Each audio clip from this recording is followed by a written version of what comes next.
Okay, fellas, you know what time it is. It's the end of the week.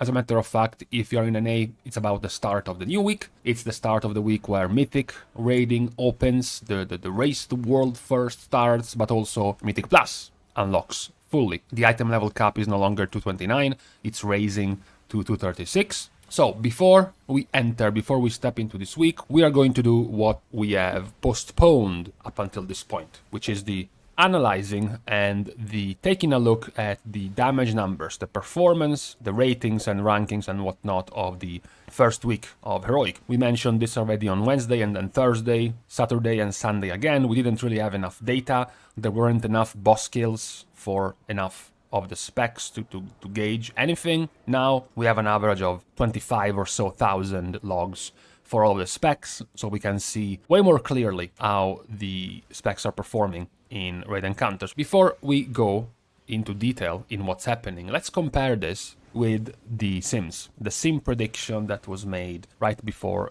this patch launched, when the sims were out, and also let's remember everyone that this sim was made for 252 item level, and everyone with the Covenant specific legendary, which some still don't have. So it's not really something to take very seriously, it's just for fun, just to see if the assumption made by the sims are currently being respected. So these were the sims that we have had, precisely and specifically for single target, and this is what we have gotten so far in Sanctum of Domination. So of course the first thing that catches the eye is that Havoc is supposedly not a very good single target spec, and neither is Elemental, yet they are in the top 6 basically. Some of these specs in there are respecting their good simulations, like Assassination Rogue, like Shadow Priest, like Arms, they are all there. And also some of the specs at the bottom, like Hunters and even Windwalker Monk, are kind of there. The other real surprising ones are Frost and Arcane, which have not followed up on what was supposed to be their strength. Balance Druid gets a pass because this sim for Balance Druid is made with the Covenant specific legendary and with the Druid being Ventir. Whereas right now, many haven't gone Ventir yet, and literally everyone doesn't have the Covenant legendary because it's not gonna be up for another week. We have to touch on Arms Warrior. Arms Warrior right now, as you can see, is technically speaking the third best performing melee spec. So Arms has gotten buffed quite a bit over 9.0.5 due to getting nerfed initially and making Fury take over. For a long time, Arms was still simming pretty decently. It was one of the highest melee spec simming actually, while Fury was the second best. Still, Arms wasn't certainly bad. This wasn't a situation of Frost Mage versus Fire Mage or Demonology Warlock versus Affliction Warlock. This was much closer. The main difference is that Arms Warrior is fine as it is right now. They can stay Night Fae, they are all playing with Enduring Blow already, and they are set. Fury, on the other hand, is a little bit weirder, because Fury wants to play with the new legendary with Sinful Surge, and on top of that, they want to move away from Night Fae to go Ventir. So they have to respec to Ventir, and right now barely 65% of warriors have done this yet, so it's not even all of them.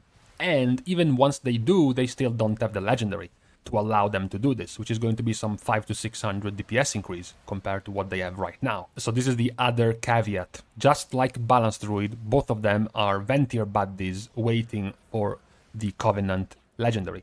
That is the other exception. Arms is bound to end up lower in the damage, not because they will lose damage, but simply because more people will go Fury. And therefore Fury will gain more players, will gain the better players, which means the damage of Arms is eventually going to get lower as Fury's increases. The first thing we have to talk about is the fact that, as it is explained here, Assassination is a pretty good single target spec, whereas Havoc or Elemental, for example, aren't supposed to be very good. So how are all of these specs very high? If I see Assassination first in the overall damage, I am assuming that most of the fights are focusing on single target, which means most of the fights are going to reward specs that are good on single target. So how is it possible for Assassination and Shadow Priest, good single target specs, to be so high while at the same time Elemental and Havoc are also there, which are supposed to be strong in AoE? When you look at the boss fights, whether you have done them in normal or whether you have done them in heroic, many of the fights, most of the fights in fact, are going to be focusing on single target. Taragru, Eye of the Jailer, The Nine, Remnant of Ner'zhul, Painsmith Raznal, Guardian of the First Ones are all focusing on single target. They all have between 80 and even 90% or more of the damage done on a single target. The only fights that break this mold are Soul Render Dormazane, which has roughly 35% of damage done to the adds. You have Fate Scribe, which has the add phase that you have to kill, which is also in the 20-ish percentage range. And then you have Kel'Thuzad, which is a very, chaotic and spread damage fight on multiple targets. So it's just about 3 bosses out of 10. The remaining 7 are pretty significantly focusing on single targets. So it is interesting to see that specs that aren't supposed to be doing that well on single targets are still performing overall this well. You can see the pretty heavy difference, for example, when you look at a pure single target fight like Guardian of the Old Ones, similar to Sludge Fist essentially, a DPS check with basically no other target to fight other than the boss. And you can see that Assassination and Shadow Priest are first. You have the good old Feral rising up the ranks whenever there is a pure single target fight. But then when you go to a more AoE centric fight like Soul Render, Dormazane with the adds spawning, you can see that Windwalker and Frost Decay and Elemental Shaman and Fury Warrior are at the top, whereas the aforementioned Shadow Priest and the aforementioned Assassination, the good single target specs, are much lower down. The difference is of course that most of the fights will not be like this, which is the reason why overall you don't see Windwalker or Frost Decay being this high in terms of damage. You can then go back to a more single target fight like Remnant of Ner'zhul. If you're doing it properly, the orbs, the only other thing you can target in the fight, the orbs are going to be taken down by the boss mechanic, by the beam. So most of your damage, over 90% of your damage should be on the boss. And once again, we have Assassination, we have Shadow, we have Feral, and the aforementioned Windwalker, which used to top the meters on Soul Render on a pure single target fight, goes all the way back at the actual bottom. You also have very specific situations, like I mentioned Kel'Thuzad. Kel'Thuzad is going to have quite some spread damage mechanics. When you spawn the spikes, sometimes you will be away from them because of the movement that you have to do. Like, for example, when you have to avoid the patches of ice, you might end up being away from them, which means melee can't damage them. When the adds are going to spawn and they're going to focus on certain players, many times melee DPS will not be going close to them and damaging them, which means you're going to be seeing a damage pattern like this one. Balance Druid, Elemental Shaman, Affliction, Frost Mage, Destruction, Demonology, Shadow Priest, basically all of the ranged are at the top, and then the melee DPS are much further down. One thing to note, since the complaints we have gotten by the Druid players, remember once Balance Druid was being nerfed, many cries of Balance Druid as if the world was ending, yet when we go into AoE situations, we still have this very nice picture. You have situations where a shitty performing Balanced Druid below 60 percentile can still beat a 90 percentile Shadow Priest in AoE. That's the state. It's the state where basically 50% of your damage is done by a single button, which covers the entire room of the Kel'Thuzad fight and just auto damages everything. Whether or not this ability has been nerfed, this is still the type of performance you can get as a Balanced Druid in AoE. Now, some of these results might be due to experience, might be due to understanding the boss. Remember, this is the first week of Heroic, it's not Mythic. You are supposed to chew through pretty much all of these bosses in a single week while still learning the mechanics. You're probably not very accustomed to the timings, to the phases and the cooldowns and whatnot. So the performance is going to be much less refined. So it's much more likely that more complicated specs and specs that hinge more on good usage of cooldowns are going to perform worse than specs that can just continue to click their buttons and just perform as nicely, like Demon Hunter, for example, or even Warrior. A spec like Arcane Mage is going to require a little bit more setup to be played properly, as long as you are within the realm of being a powerful spec, because remember that hunters are not exactly complicated. Hunters do not exactly require too much of a big brain thinking when you have to do damage, and yet they have still performed very, very badly. So it's not that all you need to do on the first week, on heroic week, all you need to do is be a simple spec to perform well. If you're a weak spec, you're still gonna be weak. It's not gonna change much. Some of these results weren't that surprising. When we had the video talking about the Sims before this patch, I pointed out to not really look at, for example, Elemental Shaman being this low. This was in relation to the fact that many people were re-rolling Elemental Shaman, or thinking about Elemental Shaman, or noticing that it was going to be very strong in this patch, and then you see the Sims and they are doing as bad as Marksmanship, which is supposedly a dead spec. People started to be confused. As I pointed out there, it's worth pointing out again that it's a very AoE focused spec now. The single target damage is okay, but it's much better in AoE. The same can be said for other specs. When we did this Sim overview, Warlocks weren't there. My initial prediction was that Demonology was going to be simming higher. Of all of the other Warlock specs, Destruction would have been in the middle and Affliction would have been at the bottom. Surprise, that is exactly what happened, and the last part was that even if Demonology was going to sim highly, it still wouldn't have been played as much as Destruction.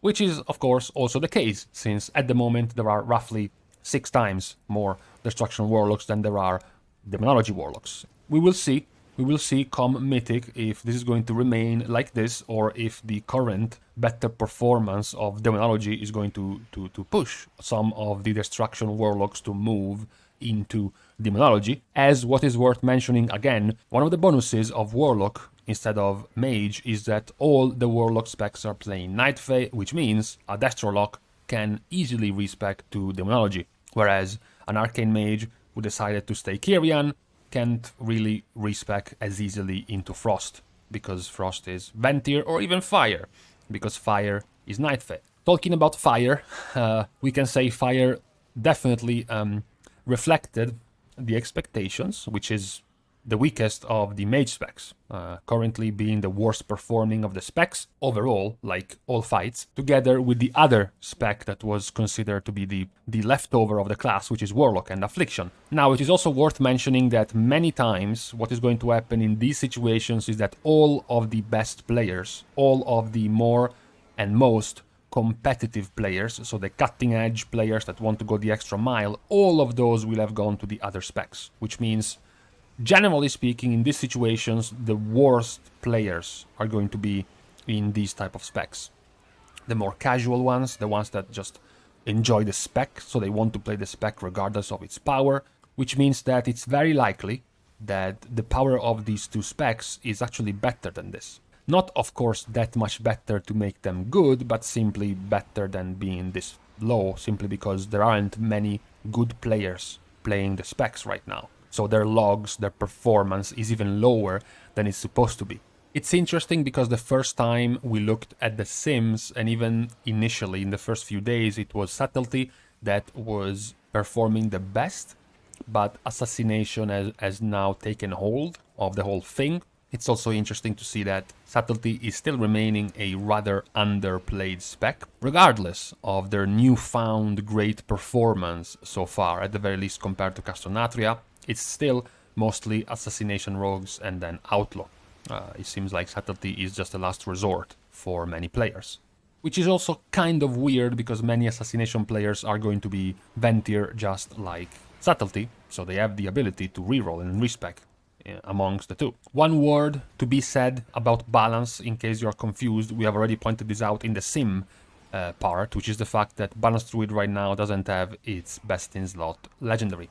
So it's kind of broken right now. Some people are still playing Night Fae, but they are not playing with Balance of All Things. They are playing with Primordial Arcanic Pulsar. Others have already switched to Ventir without even having the available legendary. So that is the reason why they are performing this badly right now, even though they are still the most popular DPS spec in the raids so far. Very popular. You know, there is twice as many Balance Druids that there are Elemental Shamans, for example. And it's not that Elemental Shaman is unpopular, so this gives you an idea. The specs that would have been roughly somewhat in the middle have confirmed their position, we can say. Because specs like Retribution, Windwalker, Unholy, and Frost would have been, you know, sort of chilling in the middle, and that's basically where they have been so far. The prediction has remained correct.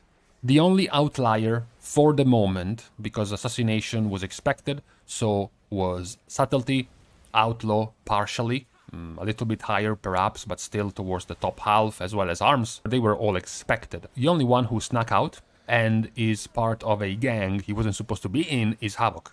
Havoc is currently overperforming compared to its sims. As we pointed out already, Havoc is supposed to have much better AoE. And as we also pointed out already, this raid doesn't really have that much AoE to justify Havoc being this high. When you go and look at a pure single target fight, like Guardian of the first one, Havoc is still the 8th best performing spec. It is beating Fury, it is beating all of the mage specs, it's beating Destruction, it's beating Elemental Shaman, it's beating Outlaw Rogue.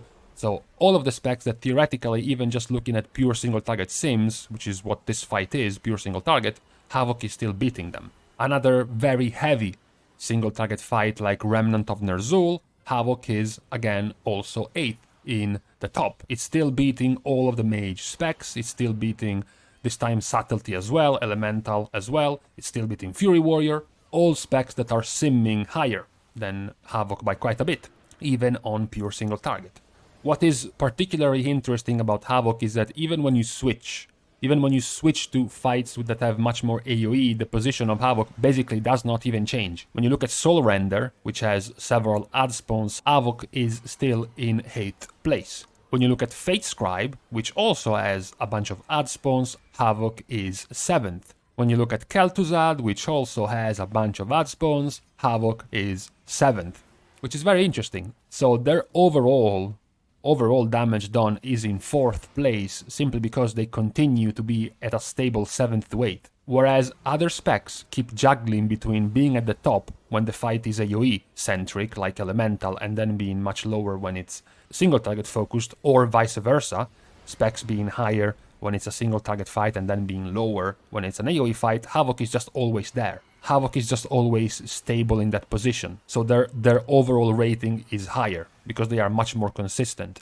The only main question to have is the thing we have touched on at the start, which is, if you look at the overall performances in the top 10 or so, you have Assassination, you have Havoc, you have Arms, you have Feral, you have the other 2 rogue specs, and even Ret Paladin. It's like 7 melee specs. All the mage specs are in the bottom half, all of the hunter specs are in the bottom half, as well as Affliction.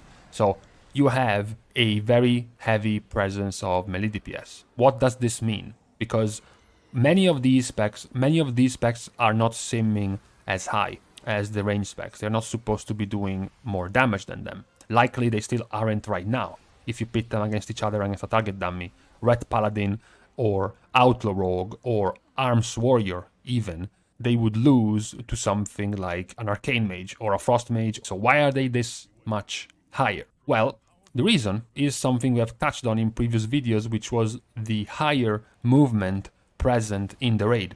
The higher movement is going to mean much lower uptime, much harder to continue to do damage for range specs. The more immobile you are, the worse it's gonna be. And it makes sense when you think about it that one of the most mobile melee specs, even though technically it's not simming as well, Havoc, is showing up as 4th in overall damage, whereas a very slow and lumbering specs like Ret Paladin or Frost and Unholy DK are in the middle of the pack.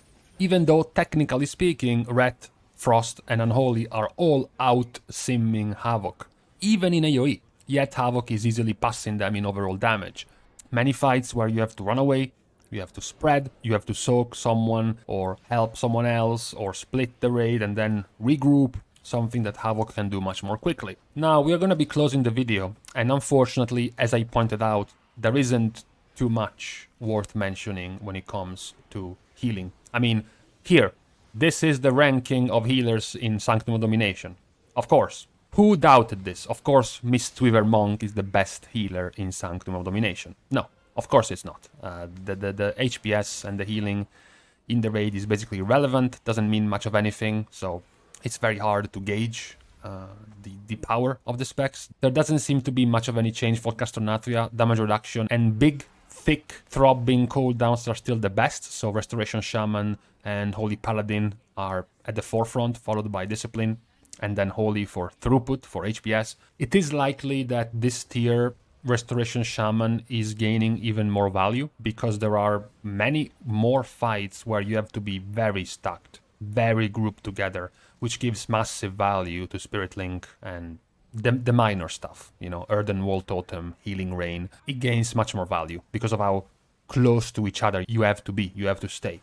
Remnant of Ner'zhul, you're basically all in the middle. Soul Render Dormazane, you all have to stack next to each other. You have Pain Mithrasnal, where you have to all be very close to each other in a corner as the tank runs away and blows up. Guardian of the First Ones is also a fight where you are super close to each other, and even as a mechanic which puts you in a circle by force. So all of these fights are very, very good for Restoration Shaman, and as a result they make the healers that are good during spread situations weaker. They make Restoration Druid weaker, they make Mistweaver Monk weaker, they make Holy Priest weaker, because one of their strengths was the fact that they could just blanket heal the raid even if they were spread. Restoration Druid could just spread their AIDS rejuvenation to everyone. They lose some minor healing because of efflorescence on the ground, but the rest of the healing was intact. Doesn't matter if you're spread or if you're stacked. Same goes for Mistweaver, same goes for Holy. They could abuse this. If you had many spread fights, like the intermission on Fate Scribe, when you have to do the runes and you have half the raid running around panicking, in those situations, Shaman and Paladin, for example, are much weaker. Paladin wants to have people close to him so he can Light of Dawn the entire pack of melee DPS, for example. He wants his mastery to work fully with people close to him. Restoration Shaman has a bunch of close ranged abilities, so if the raid is spread, they lose a lot of value compared to other specs. So this raid tier, having most of the fights to be very close, in very close encounters. We have even seen the last boss Sylvanas being basically in platforms, locked in platforms, so very, very close to each other, is going to make it much better for Shaman and Paladin compared to before. And it's not that before they were bad, before they were already the better specs. So this is not very encouraging for the other healers. And with this note, we can close the video. We have gone through enough talking about the current performances of classes and specs in the first week of Heroic. In about a few days, all of this will be forgotten because we will jump into Mythic and we will start looking at the actual performance in Mythic, which is what matters more compared to Heroic. People have gotten their experience in Heroic, they have gotten their bad logs and their bad performance because they were busy learning the fights, learning the encounters, learning the timings, and now you're gonna be jumping into Mythic and doing the actual meaningful part of the progression. So we're gonna stop here. Have a good progression week to anyone raiding, or a good pushing week to anyone doing Mythic Plus, since that is also a very important part of PvE. Thank you guys for watching the video. If you enjoyed the content, subscribe to my newsletter coming to your address every month. See you guys soon, and in the meantime, yes, I know, I will get my fine. Another video without mentioning Survival Hunter. Sure.